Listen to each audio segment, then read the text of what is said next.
Hi everybody, Erica here with Fibersandfloss, Canada.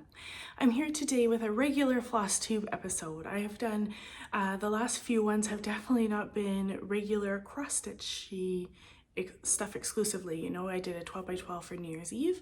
I also recently filmed something for Teresa Wensler, how to, kit up one of her big projects and try not to be intimidated in the process.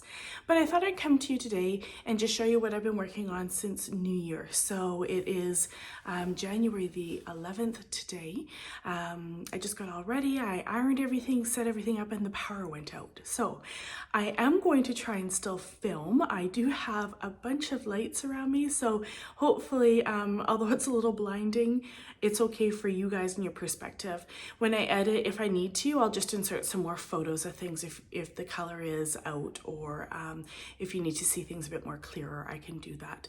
So I first off wanted to start with thanking everybody, just the support and the amount of views and comments, and the comments are really cool to see, how people are watching the videos, what they're getting out of them, the stories that they're sharing.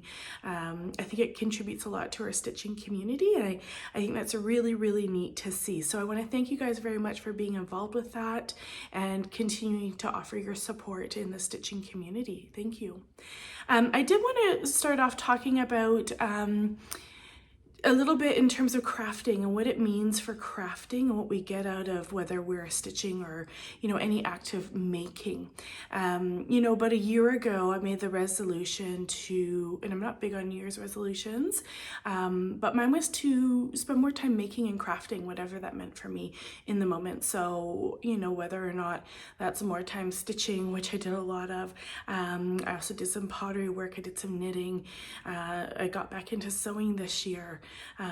Any sort of making that I found pleasurable, I wanted to spend more time doing that, and making a conscious effort to log some time making every day that I was not working. If I am working, perhaps I don't make it all that day, or it's a 30-minute block of time. So I felt, why I wanted to make this resolution was that despite having like all the things in life, you have the family, they're healthy, they're happy, you have love, you have, a secure job, you have education, I don't know, you just have all the things that you think you should need, and you should have this happy, fulfilled life. And for some reason, I just didn't feel all that fulfilled. And, at the time we kind of chalked it up a little bit to COVID, maybe just being home, being isolated more than what we had been. But I wasn't the only one feeling this way. A lot of girlfriends I talked to felt the same way. And I couldn't help but wonder what was causing this lack of fulfillment when you have, everything that they say you should have in life, right? And so I went shopping, because that's what, we do when we feel we're missing something. And I walked into Chapters and I came across this book, and it's called All We Want, and it's written by Michael Harris. And it's actually really neat because I didn't realize at the time, but he is a local author to Vancouver, BC, Canada. And I did start reading it, and I picked up the book, and it basically talks about building a life that you cannot buy. So even when you have all these things they say you should have, you've ticked all these boxes, if you're not feeling very fulfilled, why is that?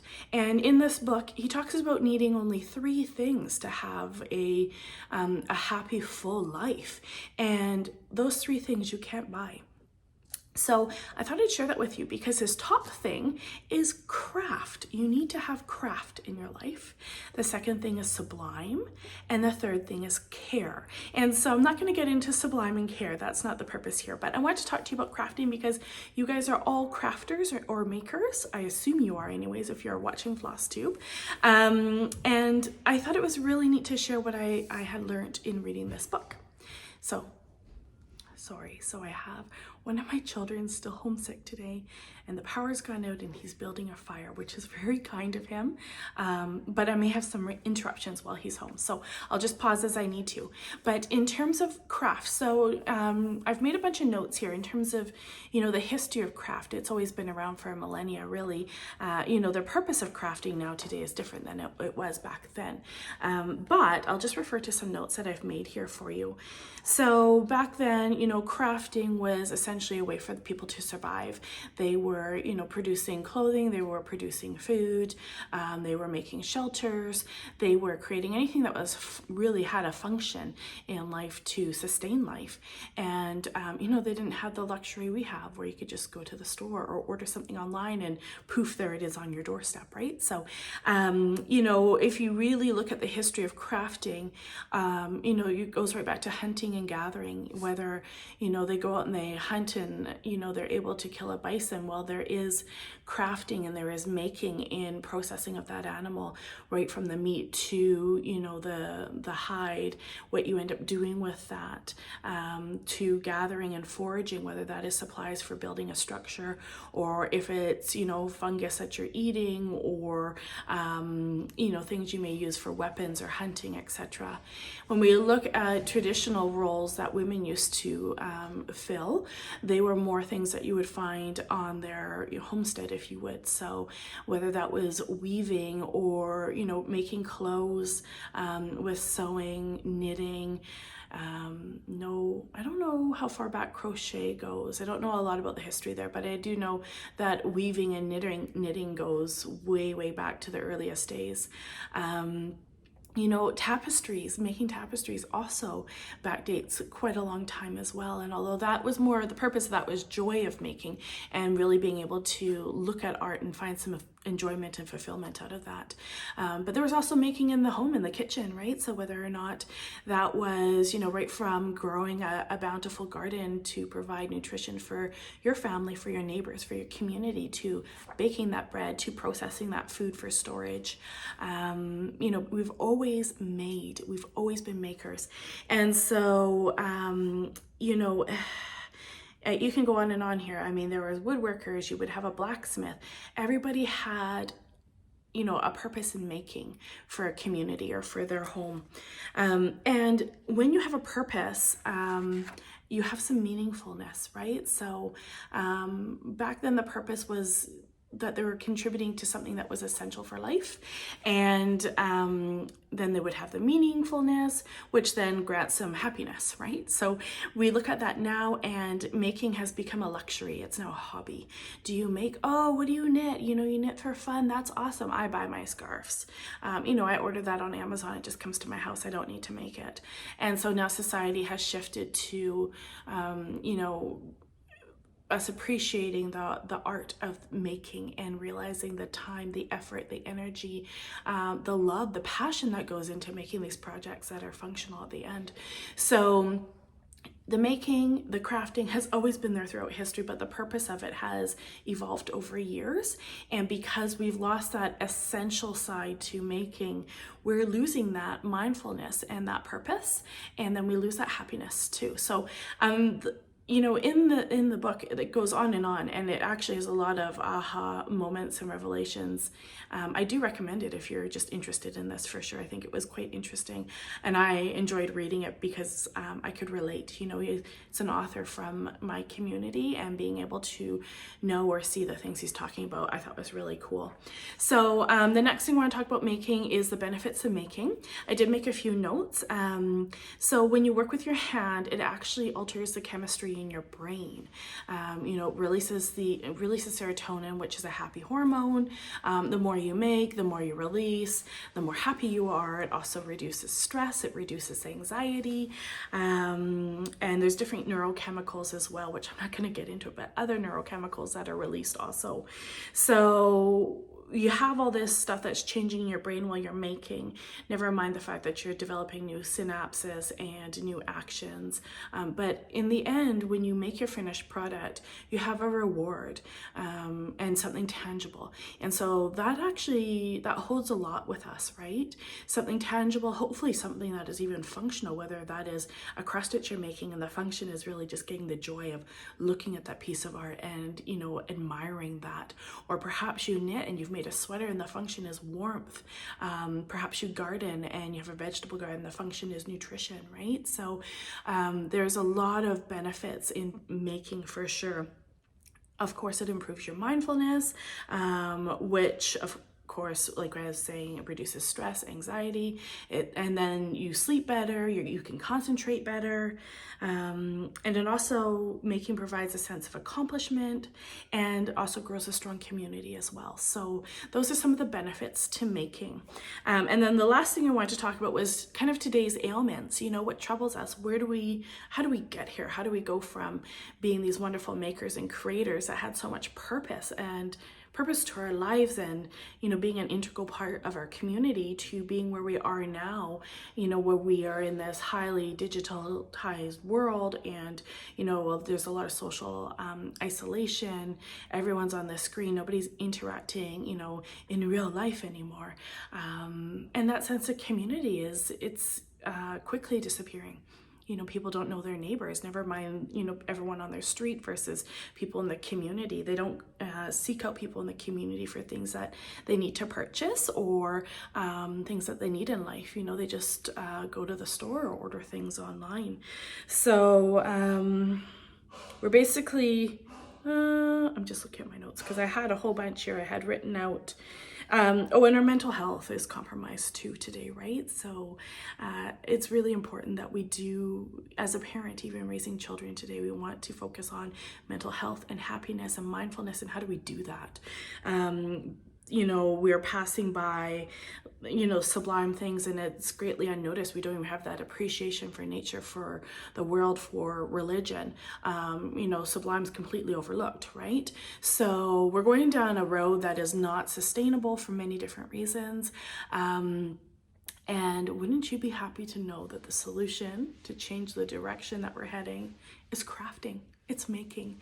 And I think that's so awesome to know that here we are all crafting, we're all making together. We have this wonderful online community and we're doing the right thing. So even though, you know, you may feel that cross stitch is just a simple hobby that you have in your back pocket that you pull out when you want to, you know, have something to do, it's so much more than that. So I encourage you this year, I did talk about this in my New Year's video as well. I encourage you to try and extend your ability to craft, your ability to make, whether that is cross stitch or knitting or sewing or quilting or gardening.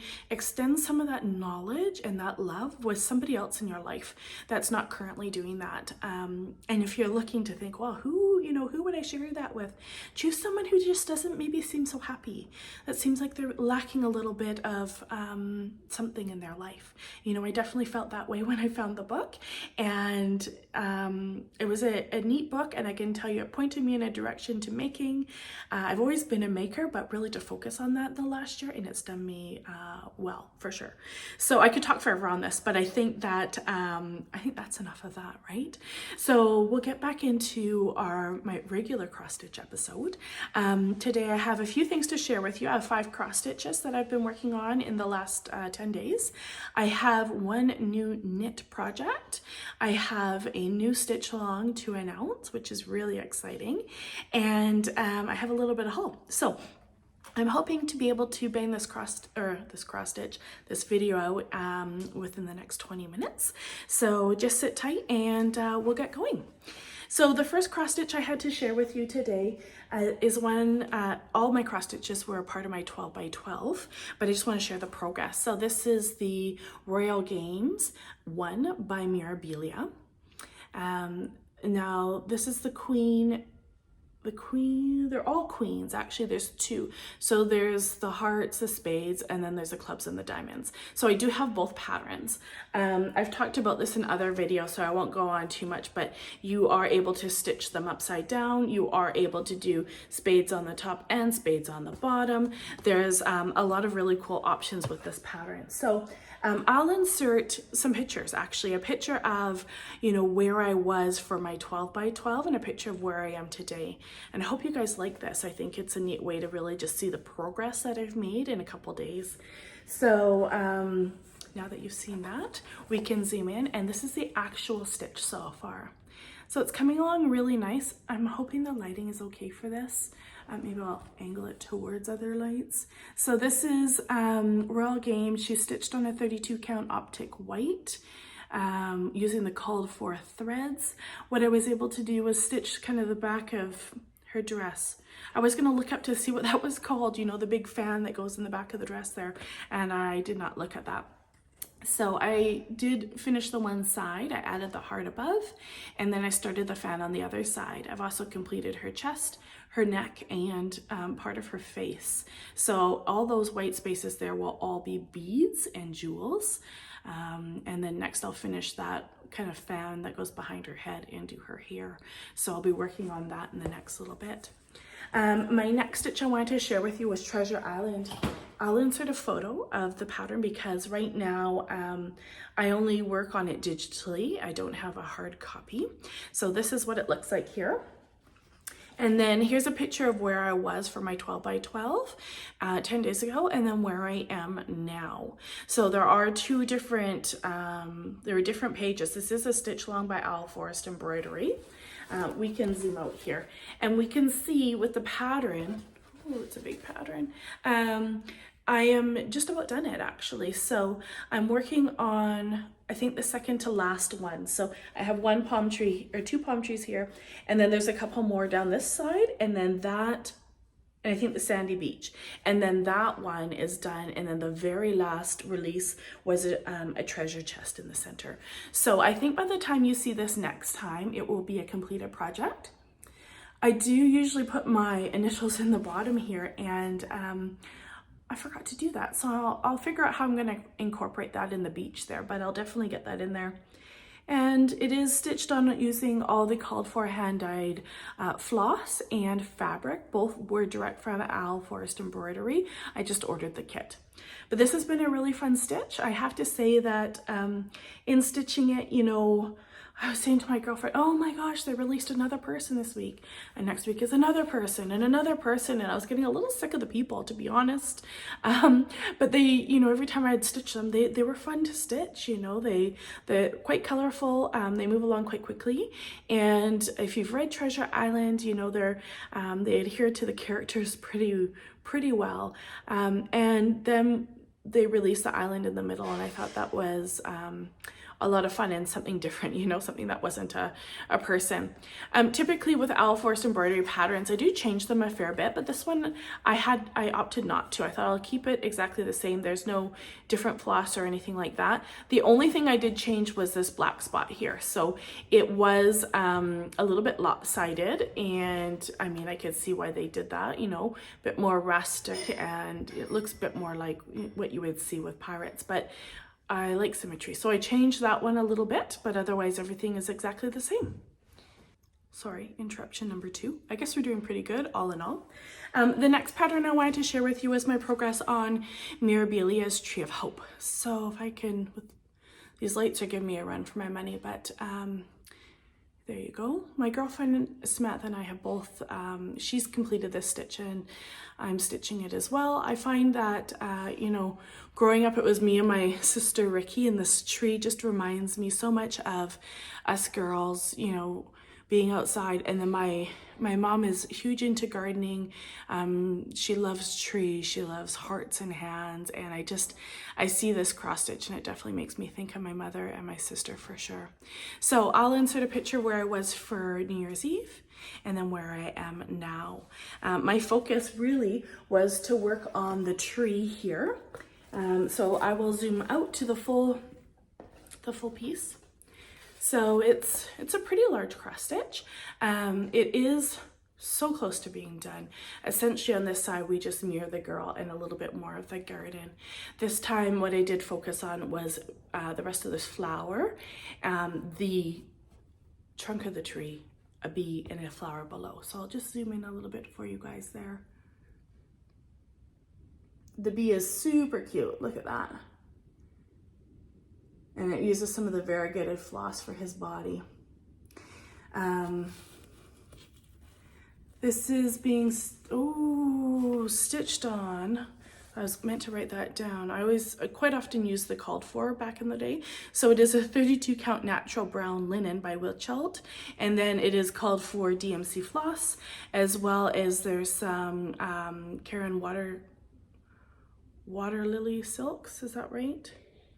Karen collection water lilies, yeah. And then the beads. So that is my progress on that one.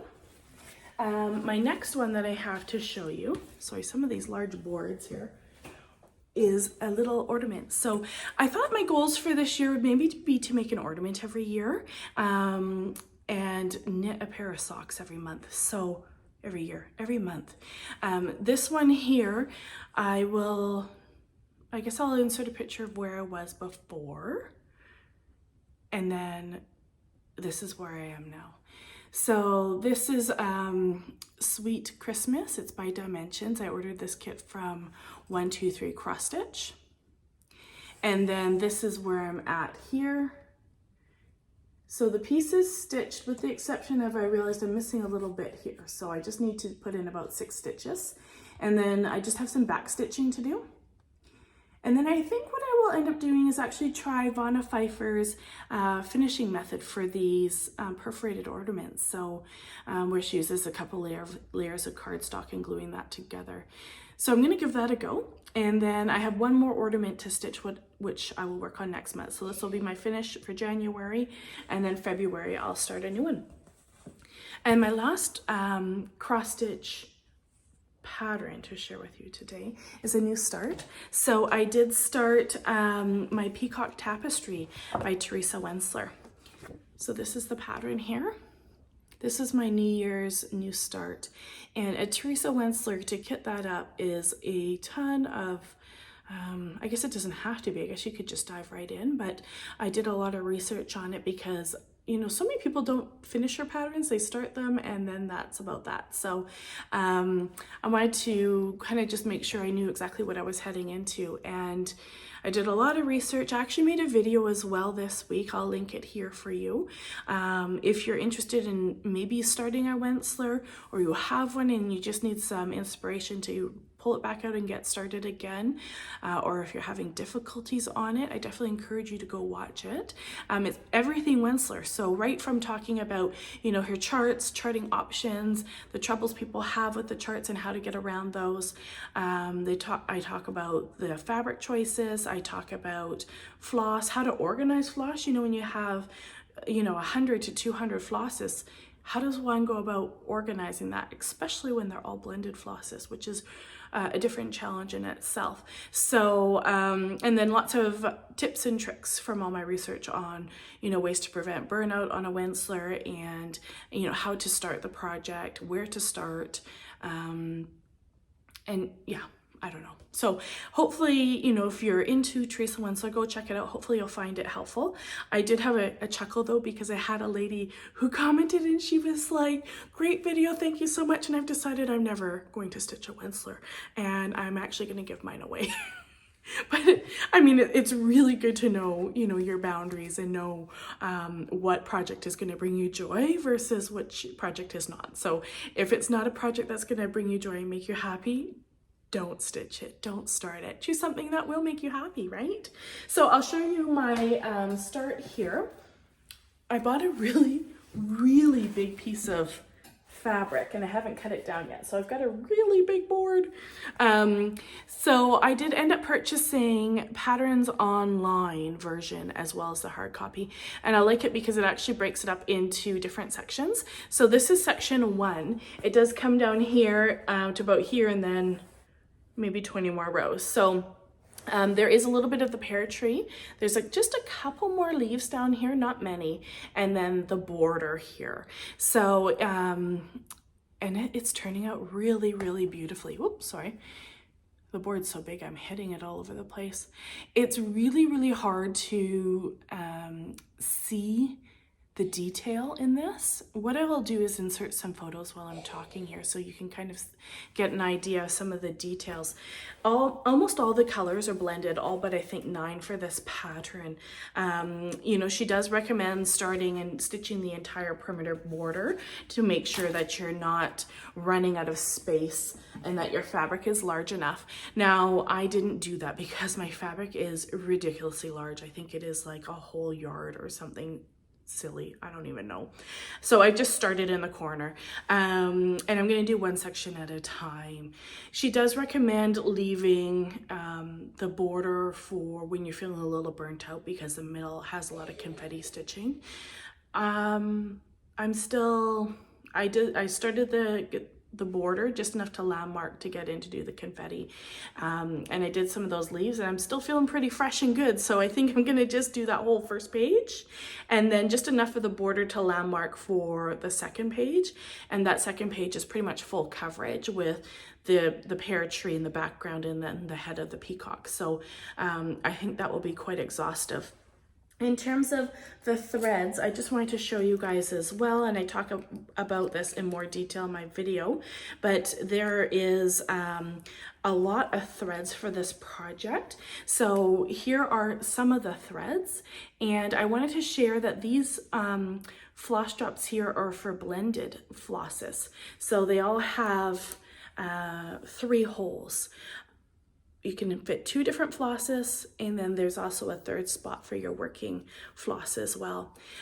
So, you know, each one of these has 2 floss, and then I have a second ring, which is very, very empty. And it's because despite ordering all the floss, I ran out of floss to kit it up. So I had to go order some more floss. And I have to tell you that the floss, the measuring, the cutting, I have 5 lengths of floss for each color here.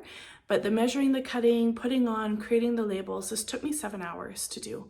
And I was dedicated during those 7 hours, like I wasn't doing other stuff. So it was a ton of time, which is why I haven't been so eager to do the rest yet. So I'll save that for a rainy day, I think. There is one color I need in here, and I'm gonna grab that color, maybe do just that one, but the rest I'll save for a rainy day. So that's all I have for my cross stitch. If that's all you were here for, thank you so very much for joining us today. I hope that you found that enjoyable, and my plan is to maybe you know, do a cross stitch video every couple weeks just to kind of update you on what I've been stitching. And yeah, I think that's about it for the cross stitch. I have one project for knitting I'd like to share with you guys. Sorry, all this reaching because I didn't really set things up too well. The power going out threw me for a bit of a loop.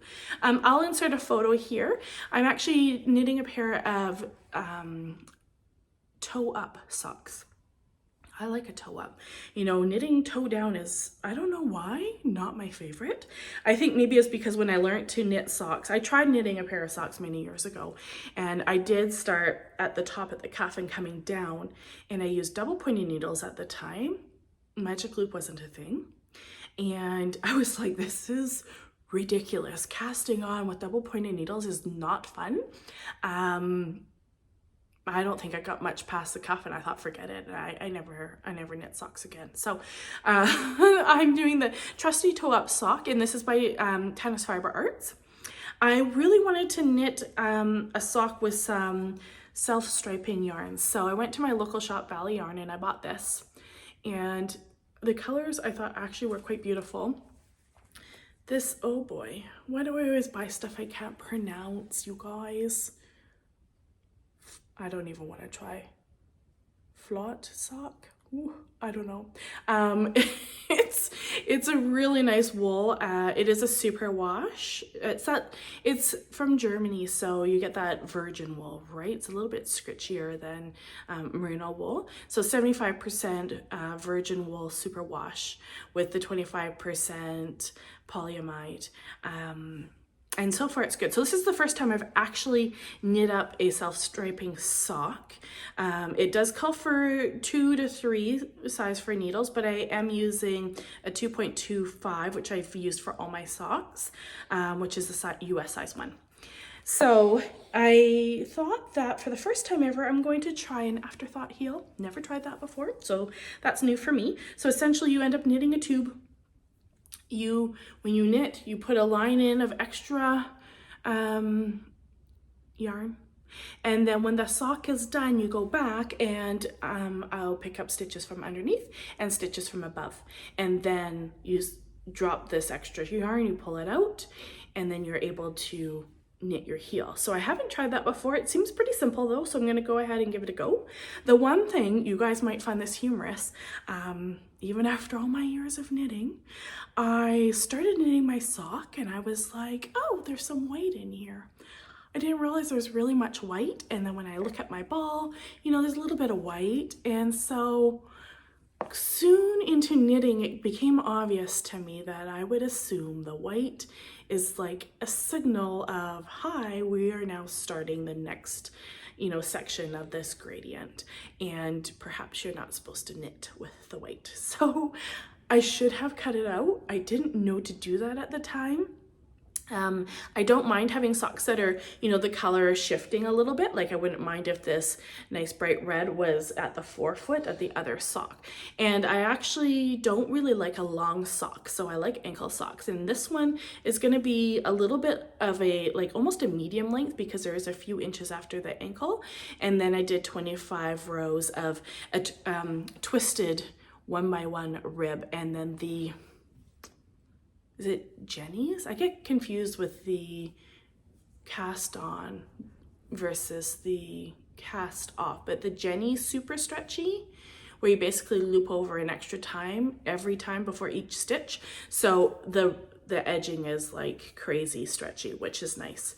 Yeah, so anyways, I will post all those details on my Ravelry, which I think I changed to Fibersandfloss as well.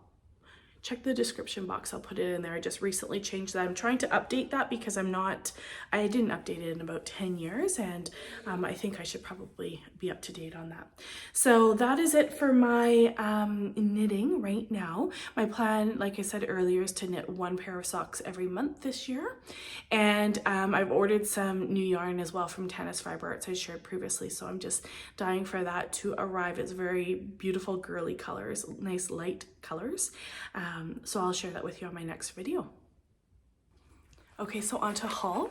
Now these I just wanted to share. These are the floss drops that I purchased for the Teresa Wensler. I purchased 150 of them. These are a clear floss drop and they are for blended flosses. So this is by Adam Hart Cross Stitch. I think she's a YouTuber, a Flosstuber as well, actually, and she does have really beautiful ones. I was looking at one that was like a blend between blues and greens, and I thought perfect for, you know, a peacock pattern, but I couldn't afford to buy 150 of them, so I bought the clear ones, which were substantially cheaper. Anyway, so I thought it was really good. They came great. The shipping was fast. They're exactly as they were advertised. There's no surprises. So she does offer some different colors, blended colors. They're beautiful, as well as floss drops for regular, like single colors also. So definitely, if you're interested, her information and link will be in the description box. The next bit of haul that I have is a pattern for chatelaine. So I've never done a chatelaine pattern. I would love to start one for my birthday, but I know there's an issue with the Gloriana silks just not being readily available right now. So I thought I'll get the hard copy of the pattern, have a look at it, and see, you know, every time I order something, if that shop happens to have one of the silks that I need, I will order that and start collecting it. So here is, oh boy, what was it called? The Holland Springtime Garden Mandala. You can see, not too much of a glare there. My heritage on my mother's side is Dutch, and so I think this is really beautiful. Just with the mandala, there's actually 4 different scenes. They're not repeating each scene, which does happen in some of theirs. The I don't know, I always feel like the chatelaine, how do I say this? I don't want to offend anyone, but I think their website could use some better photos.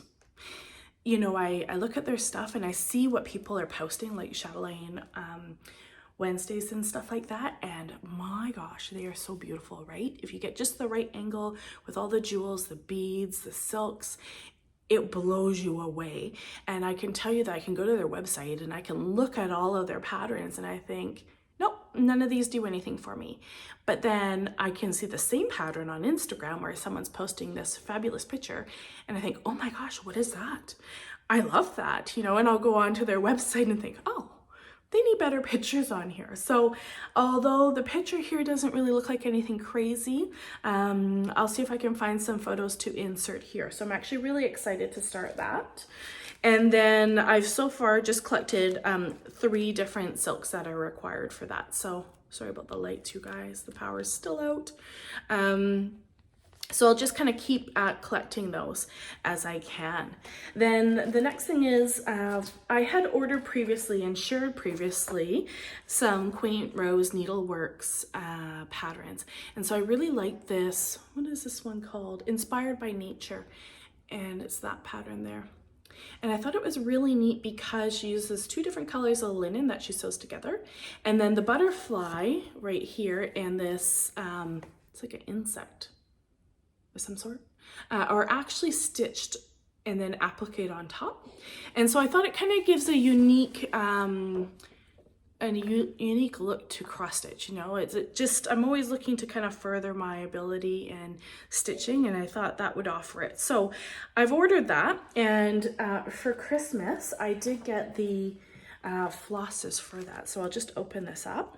I do have to say though, what is going on with Fox and Rabbit and their fabric? It's so hard to get, you know, when it's not released, when they're out everywhere and you can't get it anywhere. And so it calls for Duxbury, of course, which is super difficult to get. And then the other color, I want to say it was eucalyptus, seaweed, it was seaweed. And it calls for 36 count. So if you guys know anywhere that has seaweed in a 36 or a 40 count, please comment below because I've looked everywhere online and I cannot find it. I do need a decent size because it does go across the top, but then there's a couple applique pieces as well. And then there's another pattern that requires it of hers that I have. But these are the floss colors. And so got those in my stocking. I think my husband did really well on those choices. And so that's a mix of the gentle art and classic color works, just a couple classic color works in there. So I would love to get started on that, but unfortunately I do not have the fabric and I don't really care to substitute it either. So although I may have to, I'm just patiently awaiting that notification from 123 Stitch saying they've got Fox and Rabbit in stock and that I can get it. I did go online as well because I also have another Mirabilia's bird of hers. And so I did go online to the Kitten Stitcher and she did have a little bit of Duxbury. So I was able to order 1 piece of 40 count, which is, it's enough to do the bird, it's enough to do 40 count on the Inspired by Nature, but then I would need the 40 count of seaweed. So if I can find the 40 count of seaweed, I'll start Inspired by Nature. If I cannot find it, then I'll just grab the DMC that's required for the Mirabilia's bird, and I will do that instead. So I'm really hoping for the seaweed though. I'm excited to do something that is a little bit different, and I think just joining those 2 pieces of linen and then doing a little bit of the applique would be neat, and then maybe framing in like a shadow box or something. I don't know. I think there's some cool options there. And I have 2 more things to share with you. I did order this beautiful pattern for Biscornio from Teresa Kogut. Should look at the names list before I show you. Newcastle Bouquet Biscornio, and I love it because look at, I don't know, I guess that should be a butterfly there, and then below you can see the different views. So I ordered this from 123 Stitch and I'm excited to start this. I've never done one before, so I also want to know, where do you guys all get your walnut shells? to finish those with. So if you can put that in a comment below, I would appreciate that, because I haven't started looking into that. And my last thing I wanted to share with you is best for last. So this was a Christmas gift from my cousin Mary, who she is such a great gift giver, and she knows us all so well. She went to a little Japanese Christmas market in Vancouver, and this is an ornament kit. And this is by Temurai Artisan. So here's the little card. If you wanted to screenshot that, you could. And so she's located out of Vancouver. I don't know if you can kind of see that there. It's a little bit blurry. I'll put her in the description box below. But this is an ornament that you get to make. So it does come with this ball that is, it does have some landmarking here with the white string. And it is stuffed, I think it was with wood chips. And you could buy kits where you actually make the ball as well. But then I'll insert a photo here of what this looks like, because it's unbelievable. In the kit, while you're there, you get to choose your own colors of cotton thread. So here are the threads that she chose for me. These are so hard to share, aren't they? But look how cute those are, you guys. Look how dry my fingers are. Don't look at my fingers. Look at those colors. They're beautiful. And they're nice little wooden spools. And this is all made it's hand dyed in Tokyo. And then essentially the kit comes with a bunch of these little pins that you'll use for landmarking. So I found the instructions online to be very similar to making a Ukrainian Easter egg, where you do end up taking your ball, you're sectioning off certain areas, and then you repeat the same pattern in each section as you go around, and you end up with a geometrical design.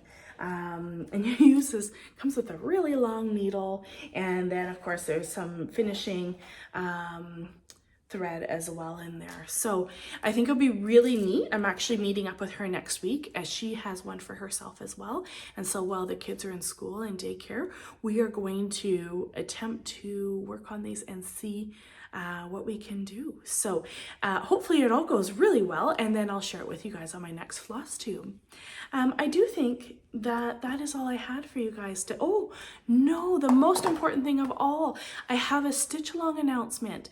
So Samantha the Hygge stitcher, one of my best friends, one of her viewers suggested that, well, I can't remember how it went now. At the end of the day, she was talking about, you know, it is Year of the Dragon, and a dragon pattern from Teresa Wentzler.